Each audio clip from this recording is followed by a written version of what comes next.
ചിലപ്പോൾ പൂമരച്ചുവട്ടിൽ, ചിലപ്പോൾ ഒഴുകും നദിക്കരയിൽ, ചിലപ്പോൾ തീരപ്രദേശങ്ങളിൽ എന്നോട് പ്രണയം നടിച്ചവള്.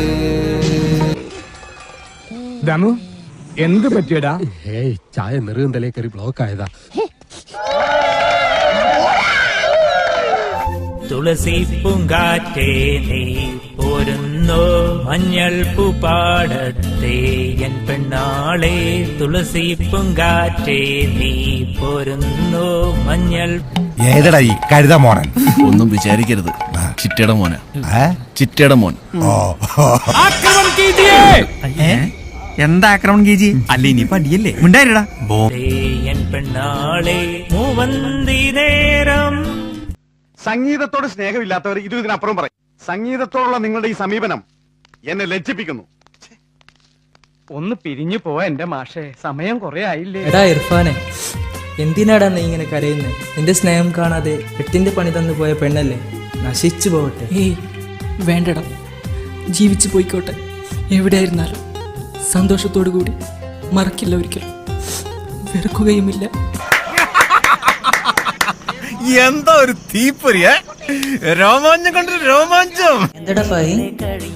ഡാ, ഞാനൊരു കാര്യം പറഞ്ഞാൽ നീ എന്നെ കളിയാക്കുവോ? ഇല്ലടാ, നീ പറ. എനിക്ക് നിന്റെ ഷോപ്പിൽ നിന്നെല്ലാം കണ്ടപ്പോ ഒരു പൂതി. എനിക്കും അതുപോലൊരു ഷോപ്പ് സ്വന്തമായിട്ട് വേണം. ഞാൻ നിന്റെ പാർട്ട്ണറായാലോ എന്ന് ആലോചിക്കുക. പാർട്ട്ണറോ? എടാ, എൻ്റെ സമ്പാദ്യം മുഴുവൻ ഇനി മുതൽ നിനക്കാം.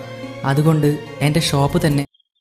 ആഹാ, ഒരു കിരീടം കൂടി ഉണ്ടായിരുന്നെങ്കിൽ കുരങ്ങ് തൊപ്പി വെച്ച പോലെ ഇരുന്നു. ഫാഹിദ, നീ ഇന്നലെ എൻ്റെ ഷോപ്പിൻ്റെ പാർട്ട്ണർഷിപ്പ് ആവശ്യപ്പെട്ടു. ഇതാ, സ്വന്തമായി നിനക്ക് നൽകിയിരിക്കുകയാണ് ഷോപ്പ്. അയ്യന്റെ മോനെ, ഇപ്പൊ നിനക്ക് മനസ്സിലായില്ലേ ഞാൻ നിന്നെ എത്രമാത്രം സ്നേഹിക്കുന്നുവെന്ന്? ഇർഫാൻ, ഞാൻ നിനക്കൊരാളെ പരിചയപ്പെടുത്താം. ഇതെന്റെ ഹസ്ബൻഡാണ്.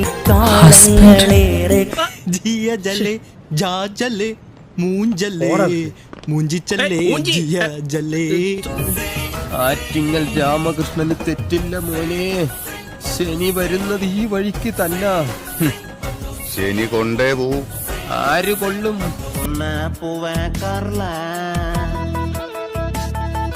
കൽബിനുള്ളിലെ മോള പെണ്ണിലവിൻ പെൺമയുള്ളോള എന്റെ സുനൈന പാലൂറും പുഞ്ചിറി. വയലാർ എഴുതുപോലെ. ചിലപ്പോൾ പൂമരച്ചുവട്ടിൽ, ചിലപ്പോൾ ഒഴുകും നദിക്കരയിൽ, ചിലപ്പോൾ തീരപ്രദേശങ്ങളിൽ എന്നോട് പ്രണയം നടിച്ചവൾ. ഇതൊക്കെ എന്ത്? എന്താടാ കളിക്കാ? അടിച്ചതിന്റെ മോന്തയുടെ ഷേപ്പ് ഞാൻ വളരെ സൗകര്യമായി. അല്ലെങ്കിൽ എന്റെ മോന്തയുടെ ഷേപ്പ് ഒന്ന് മാറ്റണം എന്ന് വിചാരിച്ചിരിക്കായിരുന്നു. ഈ നാടിന്റെ ഈ അവസ്ഥയ്ക്ക് കാരണം ഇവന്മാരെ പോലുള്ള ഇരുകാലി മൃഗങ്ങളാണ്. ഞാനിവിടെ ഒരു വര വരയ്ക്കും. ആദി ചാവിട്ടിയാ.